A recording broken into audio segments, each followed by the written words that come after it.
Assalamualaikum warahmatullahi wabarakatuh. Assalamualaikum warahmatullahi wabarakatuh. Afwan Buya, izin bertanya. Kalau tinggal di negeri non-muslim, apakah tetap wajib untuk sholat 5 waktu berjamaah bagi laki-laki? Karena di daerah tersebut ada satu masjid, untuk jaraknya sekiranya jalan kaki sekitar 25 menit. Dan apakah ada solusinya agar tetap mendapatkan pahala sholat jamaah? Dan maaf Buya, ada pertanyaan yang masih berkaitan dengan tema tersebut, kami akan membacakan juga pertanyaannya. Assalamualaikum warahmatullahi wabarakatuh. Assalam. Saya ingin bertanya dan mungkin pertanyaan ini sekaligus mewakili teman-teman muslim, terutama WNI yang sedang mempunyai tugas di sini. Pertanyaannya adalah, bagaimana hukum sholat Jumat bagi mahasiswa yang sedang kuliah di negara non-muslim dan jadwal kuliahnya selalu bertabrakan dengan sholat Jumat, sedangkan jarak asrama ke masjid sekitar 1 jam kurang, dan hal ini selalu berulang Buya.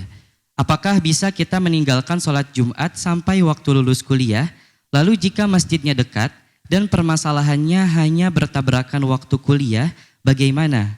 Mungkin pertanyaan ini mewakili kawan saya yang kondisinya demikian. Karena di dalam pikiran saya, kami belajar di sini untuk membawa ilmu walaupun bukan ilmu agama yang akan kami turunkan dan kami amalkan di tanah air, terutama bagi kemajuan Islam di tanah air. Jadi, jika ada kendala seperti demikian, manakah yang utama? Sholat Jumat yang jelas untuk ibadah atau tolabul ilmi yang juga untuk kemajuan peradaban Islam? Syukran Buya, wassalamualaikum warahmatullahi wabarakatuh. Waalaikumsalam warahmatullahi wabarakatuh. Dari 2 pertanyaan kami sanjung yang punya pertanyaan serupa. Dan itu yang kami rindu, kami perlukan. Rasa itu ada pada semua saudara-saudari yang berada di tempat seperti itu. Kerinduan untuk menegakkan, untuk menjalankan perintah Allah. Menyadari bahwasanya tempatnya adalah tempat yang susah untuk beribadah. Rindu menjalankan perintah Allah, menyadari tempatnya seperti itu. Kemudian juga bercita-cita mulia untuk mengangkat Islam dengan ilmu-ilmu yang diambil di negeri-negeri tersebut. Itu yang kami harap ada di hati anak-anak kami semua yang ada di negeri-negeri seperti itu, yang belajar di luar negeri sana. Harus ada di hatimu, wahai anak-anakku semuanya, mahasiswa-mahasiswi, adalah kerinduan bagaimana menjalankan perintah Allah di tempat tersebut. Termasuk menjauhi larangan. Kemudian bercita-cita untuk bermanfaat di negeri, untuk mengangkat Islam. Karena kalian sudah terlanjur masuk di situ. Kalau ada pilihan, tentu pilihannya adalah ambil tempat belajar yang bisa sampai kepada target, tapi di tempat yang aman. Kan begitu pilihan yang pertama. Cuman kalian sudah berada di tempat tersebut. Sehingga langkah pertama, atau yang pertama harus kalian lakukan adalah kalian harus berpikir bagaimana menjaga diri dan menjaga komunitas kaum muslimin yang ada di tempat tersebut di dalam kebaikan seperti yang sudah kalian tanyakan. Jadi jaga diri, biarpun di lingkungan keruh, kotor, tapi kalian tetap dalam kebaikan. Menjauhi kemaksiatan, alangkah dahsyatnya itu. Istimewa kalau kalian bisa menjaga seperti itu. Ketulusan itu yang menjadikan kalian bisa melakukan itu. Tapi sebaiknya kalau orang tidak tulus, biarpun katanya di lingkungan kebaikan, seperti tadi kita sebutkan, ternyata melakukan kejahatan, kekotoran dengan kedok kebaikan yang dihadirkan. Kalian sebaliknya. Dalam lingkungan yang seperti itu, lingkungan kiri kanan non-muslim, akan tapi kalian menjaga iman kalian, menjaga mata kalian, akhlak kalian, berpikir untuk bisa terus melaksanakan ibadah.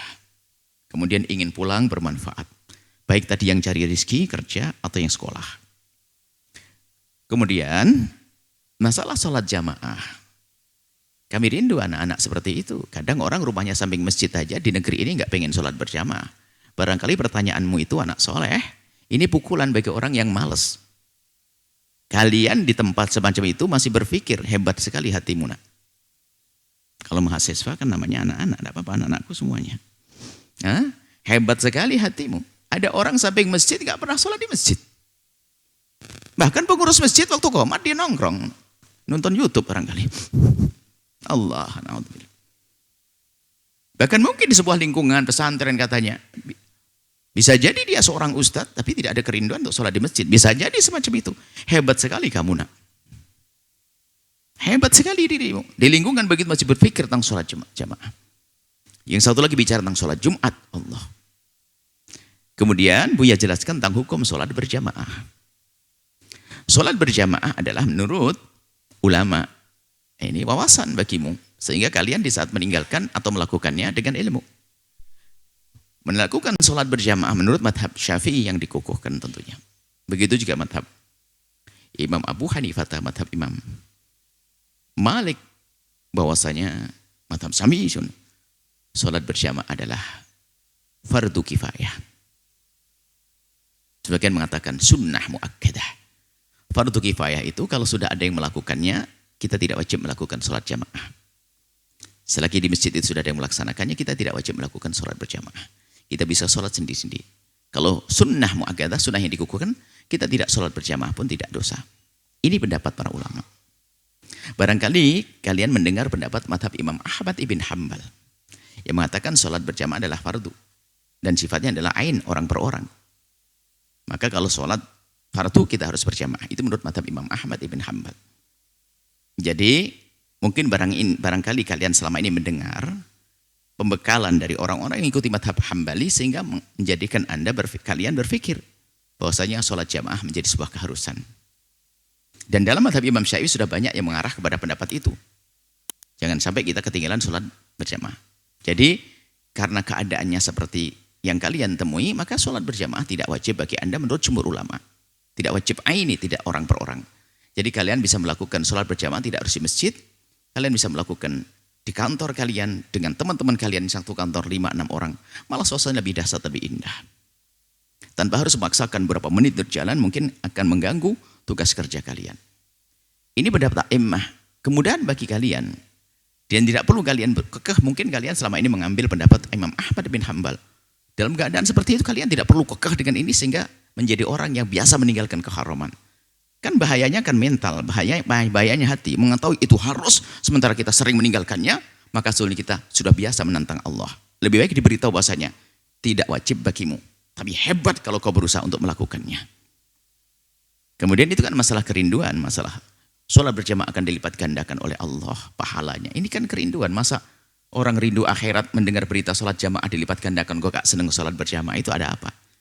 Nah, maka kalian bisa melakukan sholat berjamaah di tempat belajar kalian atau tempat kerja kalian. Buat grup di situ. Tempat ngeler terpal aja, subhanallah. Bilang sama bos, kami tidak akan mengambil waktu lebih, hanya waktu 10 menit untuk sholat berjamaah. Indah sekali. Janjian sambil sudah waktunya, sudah WA, sholat jamaah. Tidak harus pergi ke masjid yang perjalanannya adalah sampai bermenit-menit tadi. Sebab kalau sudah setengah jam itu, selagi di negeri maju itu biasanya jauh sekali itu. Karena nggak ada macet, nggak ada ini. Kalau setengah jam di Jakarta barangkali tetangga itu. Ya, okay? Nah, itu. Kemudian tentang sholat Jumat. Ini harus ada ilmunya. Sepertinya gini loh ya. Anak-anakku mahasiswa yang rindu kepada Allah seperti kalian ini. Kami bangga mikir sholat Jumat. Kita pernah juga ke Korea waktu itu. Ada satu teman-teman di sana melakukan sholat Jumat itu ternyata pergi ke tempat 1,5 jam. Kami sanjung hebat. Akan tapi kita beri pemahaman supaya yang tidak melakukan sholat tidak merasa biasa menantang Allah, melanggar Allah. Kita fahamkan. Bagi orang yang mukim itu niat tinggal di sebuah tempat melebihi daripada 4 hari, selain hari keluar dan masuk. Maksudnya artinya kalau sudah mukim di Jepang, di Korea, ini kan berarti kan lebih dari 4 hari, oke lah. Seorang yang mukim, biarpun itu kampung bukan kampungmu, tapi tempat tinggalmu, maka kalian wajib melakukan Jumat jika, nah ini harus kalian pahami, jika ada masjid yang digunakan Jumatan di kampungmu. Di kampungmu sendiri. Jika di kampungmu tidak ada, di kampung tetangga kampungmu. Nah ini kampung ini mungkin pembatasannya kalau di Jepang kayak apa saya nggak paham.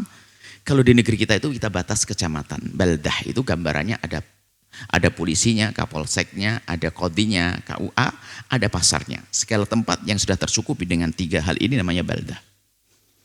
Kurang lebihnya kecamatan. Tidak tahu kalau di kota maju, paling tidak di kampung kota, distrik apa begitu tertentu, mungkin apa sih istilahnya, kurang lebihnya semacam itu.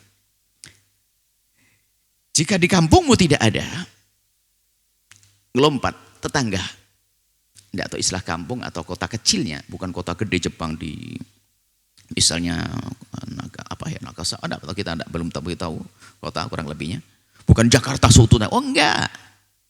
Bukan Cirebon, Sulawesi, oh enggak, ada bagian-bagian kecamatan-kecamatan. Jika di kampungmu tidak ada, apakah ada yang di kampung sebelah kampungmu yang adzannya terdengar tanpa mikrofon adzan biasa? Jika ternyata itu tidak ada, kalian tidak wajib Jumatan. Makanya saudara anak-anakku semuanya yang selama ini di Jepang ternyata harus melakukan sholat Jumat perjalanan sampai 1 jam. Allah memuliakanmu, Allah mengangkatmu, Allah memberikan pahala. Cuman kalian tidak perlu memaksakan seperti itu karena sesungguhnya tidak wajib bagimu. Dari tempat tinggalmu menuju sholat Jumat sampai 1 jam. Tidak wajib Jumatan pada hakikatnya. Tinggal kalian melakukan sholat zuhur berjamaah saja dengan istrimu, dengan temanmu, selesai.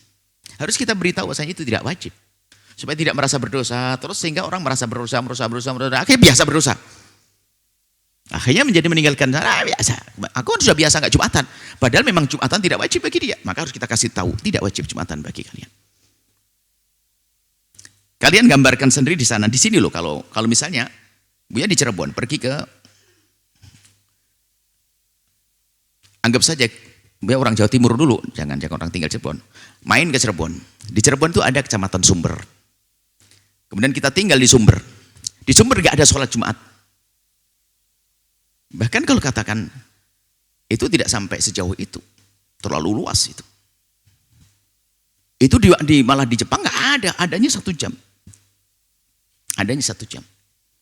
Sehingga mungkin bisa disimpulkan yang jauh-jauh begitu kamu tidak wajib Jumatan di Cirebon.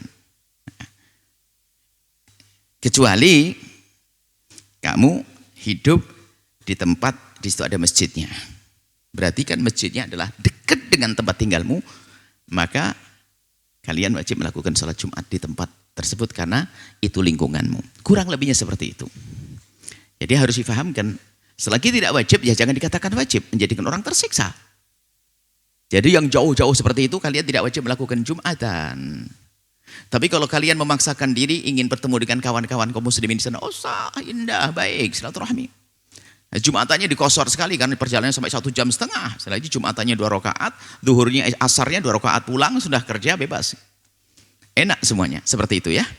Jadi supaya ada pemahaman tentang sholat Jumat. Kalau sholat Jumat ya wajib, tapi nanti ada udzur Jumatan. Ada orang yang tidak wajib Jumat. Termasuk kalian yang jauh tempat Jumatannya. Tempat tinggalmu nggak ada Jumatan. Sebelahnya nggak ada. Adanya jauh 1 jam. Setengah jam pun. Lah kalau di sini, di Cendang ini nggak ada masjid. Kemudian di Sumber sana juga nggak ada masjid. So, adanya di Pleret sana. Nggak wajib Jumatan kok. Nggak ada wajib Jumatan. Ya seperti itu. Jadi nanti ada batasan-batasan orang tidak wajib Jumatan. Tuh udurnya Jumatan. Nah, sengaja kami hadirkan agak panjang lebar. Supaya anak-anak soleh yang hatinya baik itu tetap terjaga. Sebab kalau tidak difahamkan begini akhirnya apa? Dia merasa nggak Jumatan, dosa, nggak Jumatan, dosa, terus males. Akhirnya nggak mikir dosa lagi, biasa melakukan Jumat. Akhirnya sudah merasa biasa meninggalkan Jumat, ya sudah saat zuhurnya sekalian. Itu bahaya sekali. Maka kita pastikan tidak wajib Jumatan bagimu, terus sholat zuhur yang khusyuk. Yang cepat, bisa langsung kerja, langsung kuliah. Nah, tadi kuliahnya kan pas Jumatan. Oh, memang tidak wajib Jumatan bagimu, soleh. Memang Jumatan tidak wajib bagimu, tempatnya jauh. Ya sudah, kamu tidak usah mikirkan, tetap belajar yang hebat, yang serius. Nanti sholat zuhur. Nah, seperti itu. Harus ini difahamkan supaya apa? Supaya hati tenang. Sebab ilmu itu penting. Semoga Allah menjaga kalian semuanya. Kami bangga dengan pertanyaan-pertanyaan dengan anak di luar negeri semacam itu. Dan kita menemukan suatu ketika. Setiap Jumat karena memang tidak punya ilmu tapi dibimbing oleh Allah untuk tetap menjadi baik. Sholat Jumat 1,5 jam. Berangkat Pak. Berangkat itu 1,5 jam. Bisa Jumatan. Tidak tahu waktu itu teman-teman di Jepang atau di mana begitu. Nah, ini seperti itu adalah sebuah kebaikan. Akan tapi Kalau diberi ilmu begini kan di saat meninggalkan tidak merasa kurang ajar kepada Allah. Kan begitu. Baik, ini saja, semoga Allah memberikan ilmu yang manfaat. Nah, kalau ingin lebih luasnya tentang a'dzarul jum'ati, coba dilihat di video-video ya tentang melakukan sholat Jumat. Apa sih sebab-sebab orang boleh meninggalkan Jumatan? Itu penting untuk diketahui agar kita tidak mewajibkan kepada orang yang tidak wajib. Yang tidak wajib jangan dikatakan wajib, nyeksa orang namanya. Ini saja, wallahu a'lam bishawab.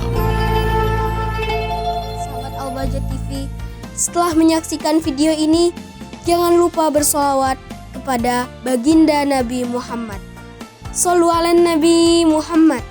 Allahumma sholli alaihi wa ala alihi wa sahbihi.